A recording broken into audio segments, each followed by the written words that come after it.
Hey, what's up guys, WW3 coming back at you with another video on the Japan playthrough. It's been going very well. You can see that we've taken most of China. Just got a few more cities to take over. Please like and subscribe to stay up to date on this playthrough of Japan and more series to come in the future. So let's dive in and see what's going on since our last video. In our last video, we were in the middle of the Korean campaign. You can see that we had taken the whole country. I didn't really have much of an issue taking it. The last video showed you that a lot of the cities were empty because as I was attacking him on the southern part of the peninsula, he had sent a lot of his forces across the Sea of Japan to my northern city up here, and that drew all his forces away. Not really sure why he did that instead of taking my homeland, but made it easier for me to take all of Korea.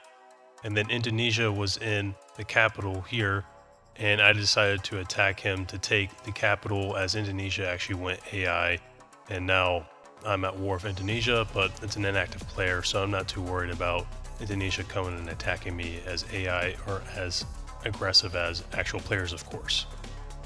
So given that I've taken Korea, then I started to move my forces north into China in this part.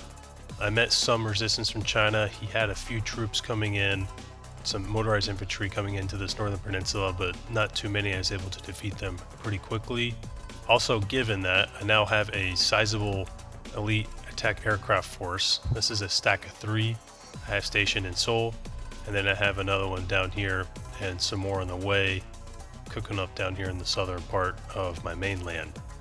My elite attack aircraft have been the best units to get me pushed through China. They've been able to take out so many motorized infantry in every city and every province. If I've found any recon vehicles, combat infantry vehicles, anything like that, they are very good. Even a stack of 3, you can see how much they attack. 31 attack on armor and 31 on soft targets, infantry, and things like that. That's a very, very good hit strength that they have. Very good if you're trying to take land early in the game. So as I was moving into China in the north, I also had forces move into Beijing on an amphibious landing covered by these elite attack aircraft. Ahead of all of that, I had my air superiority fighters doing recon. I don't have any AWACS at the time. I've been saving up for other units, but I've been using my air superiority fighters to do recon above cities to see what's there.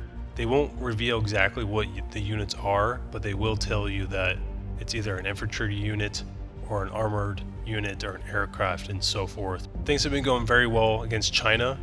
I have only lost 1 motorized infantry unit.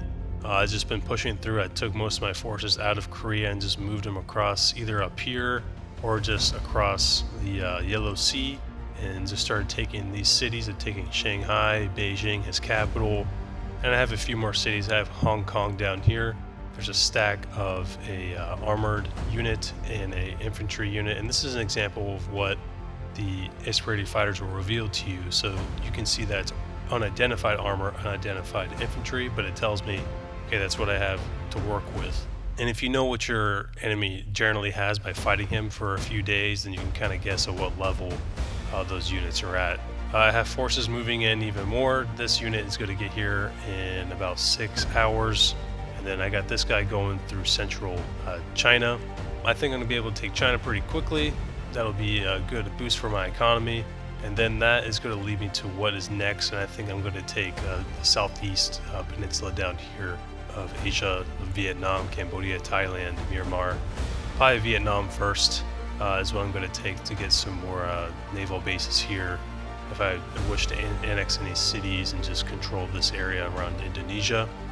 I'll move more south, just control this entire Pacific part of the map, and I think that'll make me very formidable against my enemies or my future enemies.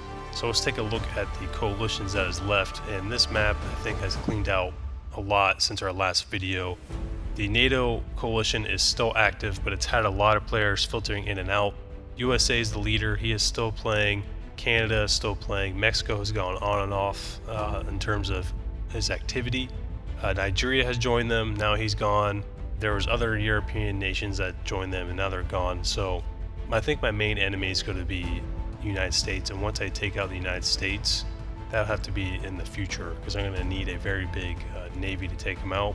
once I defeat him, I think this map will be completely mine, and I won't have an issue getting a solo win, and that's how I'm going to play this. I don't think I want to join anyone, and the only coalition is the NATO coalition. That would just be a very kind of boring map for me, I think, to join them, and then we're just taking out AI. I want to actually play some players, because a lot of these guys have all gone AI. So that happens in this kind of game every now and then. You get situations where there's a lot of people playing, and then a lot of people start backing out.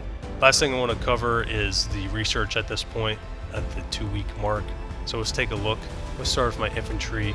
I've only just focused on motorized infantry. I'm currently researching the advanced infantry, so I'm getting that up right now, and it's at 66%, be done in 10 hours. For my armor, I've been pretty light on it, to be honest. I've only researched the first level of combat recon, and now I have the tank destroyer, and I chose the tank destroyer over the main battle tank and these other ones because it's cheaper, and it has better hit points, it has better attack against armor itself at an earlier point, and you can see how cheap it is. It's 1,200 components, as opposed to the tank, it's 1,800 right off the bat. And I'm okay with doing the tank destroyer at first. If I need the tanks later, I might get them. For support, I have the first level totes artillery. I haven't really needed to upgrade them. In the future, I'm probably going to do the SAM launchers, of course, and some mobile air when I start invading the United States, because he'll probably have some air units. No helicopters at this point. If I do research anyone, or if you guys want to research, I would recommend the attack helicopter against armor. They have the best hit point or attack rating with an 8.5 at level 1. Alright, so now let's go to my Air Force. So Air Superiority Fighter is at level 2. I'm going to do level 3 and keep going all the way up, probably to day 14 up here. I'm a little bit behind, of course, but I've been doing more of a blanket research for all of my units, not focused on one thing, because I've been trying to have a unit in almost every category except for helicopters.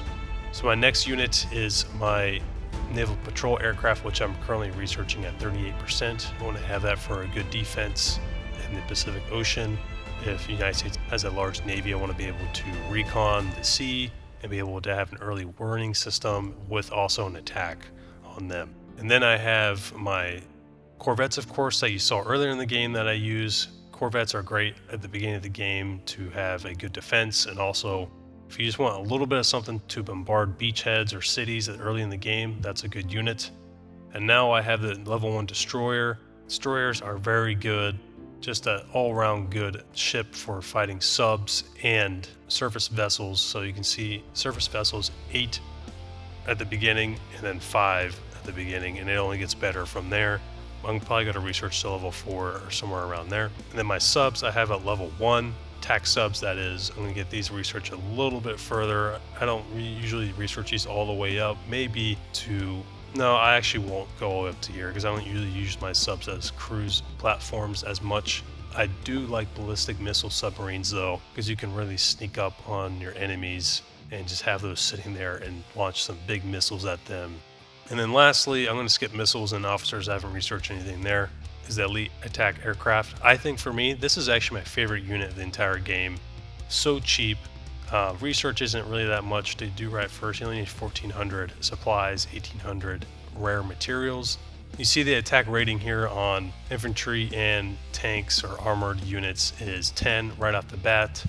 And then if you go all the way to the end, it will be at 15. So if you even just have 2 stacked with each other, that's 30 against those units, and that's just a great unit to have, and they're very, very cheap.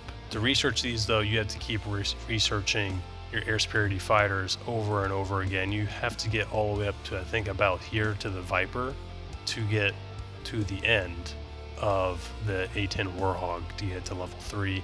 I believe there's another way to do it. It might be through one of the naval units here, but I usually just do air superiority fighter. And what the great combination of having air superiority fighters is, if you keep leveling these all the way up, they're going to be super strong. I mean, if you get to the Viper, you get a 20 attack rating and a 16 on helicopter, so you're basically to control the skies. And then you got these units down here, and you got 15 on armored and soft targets. Now, of course, you know that you have to think about SAMs and things like that, so maybe have some helicopters. That's where I think attack helicopters come in. If if your enemy has SAMs and things like that. So hope this has been very helpful for you guys of this playthrough. Overall picture of how to conquer as Japan as a solo player. Go after South Korea and North Korea first to get some land and some cities, boost that economy, and then go after China soon after to catch them off guard, because they're going to see you coming and you got to punch through right away. I'd like to hear your guys' comments, any thoughts you have with this campaign with Japan. Hope you guys are enjoying this video, so please like and subscribe, and I will talk to you next time. See ya.